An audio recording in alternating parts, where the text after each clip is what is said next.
diversas formas de se demonstrar perante seus determinados diagnósticos. E uma das coisas mais, não tem outra palavra para utilizar, mais imbecis que eu vejo nos últimos tempos é essa questão da divisão entre filosofia continental e filosofia analítica, sabe? Porque eu acho que a tendência muito maior de haver uma rejeição, né, é justamente do lado da filosofia analítica em relação à filosofia continental, porque os continentais, os ditos continentais, eles consideram a importância da filosofia analítica tal qual a filosofia continental, mas tem uns analíticos que têm um excesso de positivismo recalcado ali, né, que tá calcado justamente nessa ideia do que é ser filósofo e o que não é ser filósofo, né, que é muito mais forte. Veja só, veja o que eu estou querendo colocar. Os analíticos, eles têm isso muito de uma forma muito mais intensa na visão de mundo deles sobre o que é filosofia, ou não é? O analítico tem uma visão muito mais estruturada do que é ser filósofo do que não é, não é isso? Então, continental, ele já olha assim meio de lado, eu sei, isso aí não é filósofo, isso aí é um maluco qualquer, né? Que está fazendo abstrações sobre a realidade, né? Mas, do modo geral, os continentais olham para os analíticos com respeito, inclusive, né? Consideram, apesar de discordarem deles. Até isso aí está completamente errado. Mas são filósofos importantes, a gente tem que desconstruir, tem que pensar, tem que utilizar, né? Eu vejo dessa forma. Já começa aí uma divisão dentro desse contexto, apesar de ambas as correntes filosóficas serem amplamente eurocentradas. As duas, né? Aí já é outro problema. Né? De que continente é a filosofia continental? Parece que só existe um continente, né? A filosofia continental. Qual é o continente, né? E aí vem a prerrogativa também, né? Digamos assim. Lá no início do texto, ele coloca assim. É o Lucas, né? O nome do rapaz? Eu acho que é.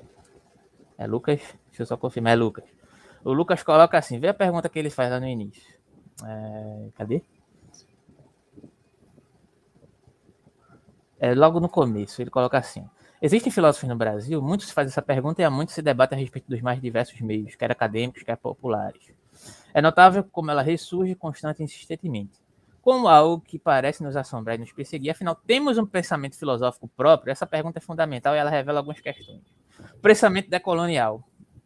Muita gente mal entende essa prerrogativa do pensamento decolonial, achando que o pensamento decolonial basicamente, ele não só considera os aspectos do colonialismo político e econômico, mas são as considerações da crítica epistemológica da predominância de determinadas formas de se construir epistemologia sobre outras determinadas culturas a partir da prerrogativa da colonialidade. Mas a colonialidade não só se encerra pelos aspectos de dominação propriamente ditos, materiais, físicos, né? Mas a prerrogativa da construção da teoria de conhecimento, né?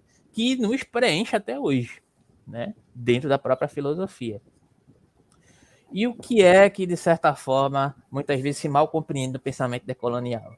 O pensamento decolonial quer resgatar uma pureza que nunca existiu no ser humano, de um estado originário, etc. Se você for pensar, isso é um equívoco, né? Eu já estou deixando isso logo bem claro aqui.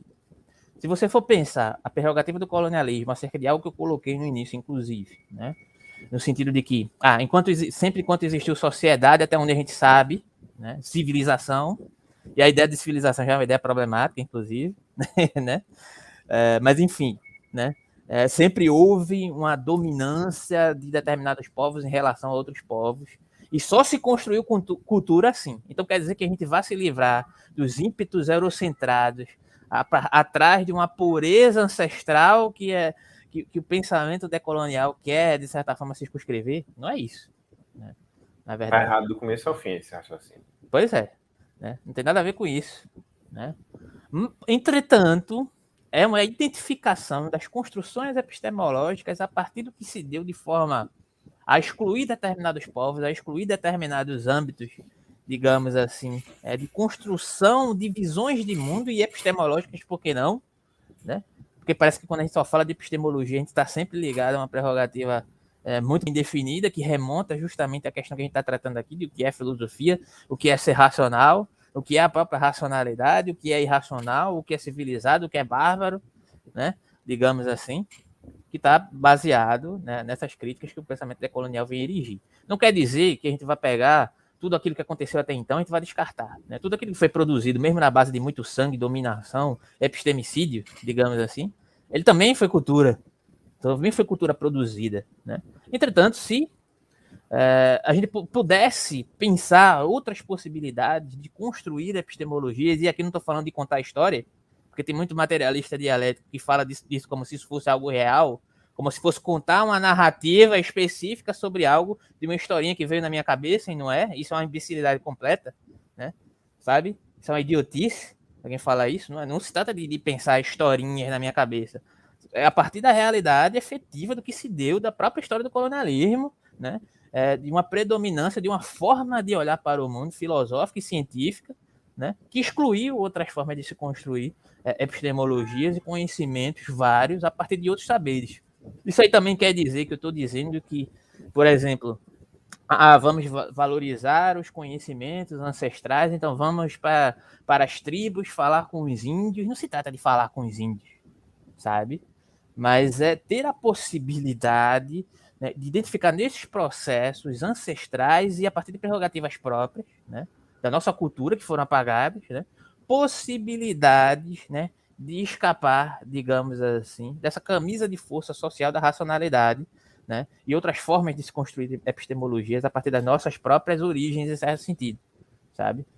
Então, em certos aspectos, né, isso, digamos assim, eu vejo, né, e aqui eu estou fazendo uma ligação diante da minha própria responsabilidade do que é fazer filosofia, o que é fazer filosofia, né? E aqui eu vou utilizar Deleuze, eu acho que Deleuze serve para poder a gente pensar essa questão.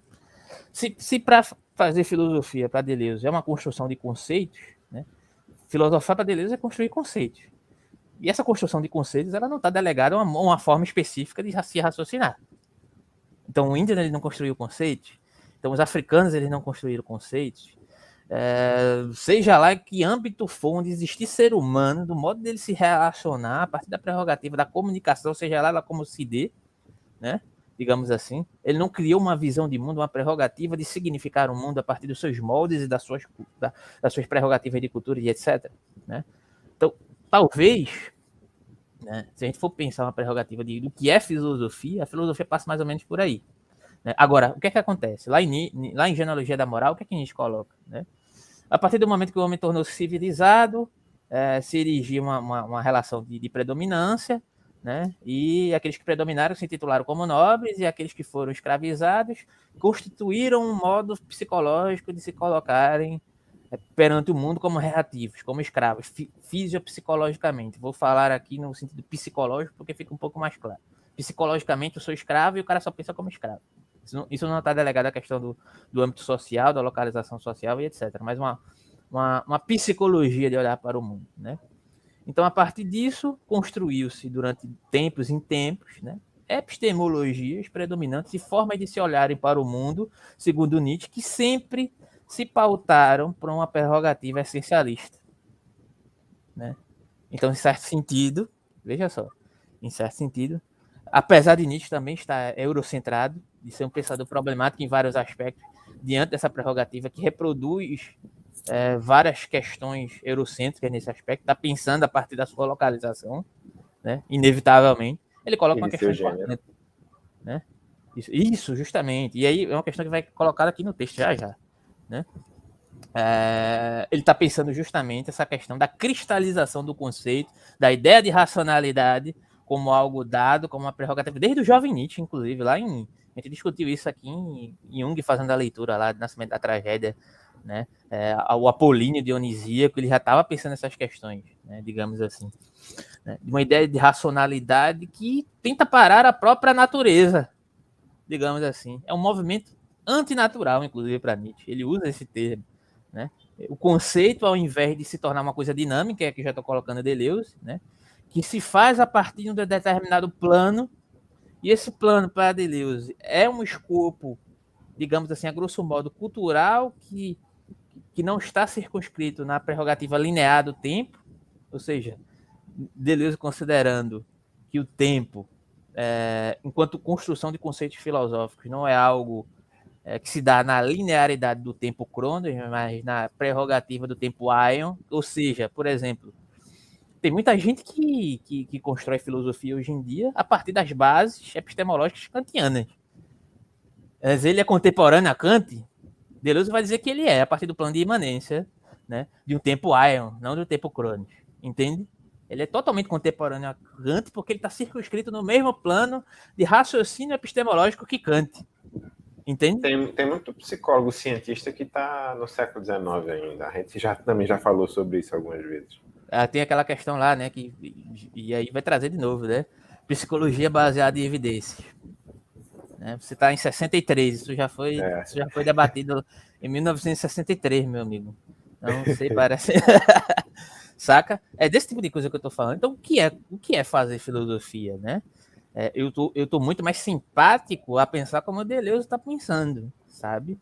E eu acho que a filosofia de Deleuze ela dá uma abertura para você considerar diferentes formas de cultura e de produzir filosofia, que está muito mais alinhado com a questão do que possivelmente poderíamos nos aproximar do que é fazer filosofia, considerando a abrangência, quaisquer que seja, de se fazer filosofia, os modos pelos quais se faça filosofia, seja ele eurocentrado, né? Ou crítico essa perspectiva eurocêntrica. Era isso que eu queria colocar nesse momento. E aí eu acho que você pode comentar para a gente voltar.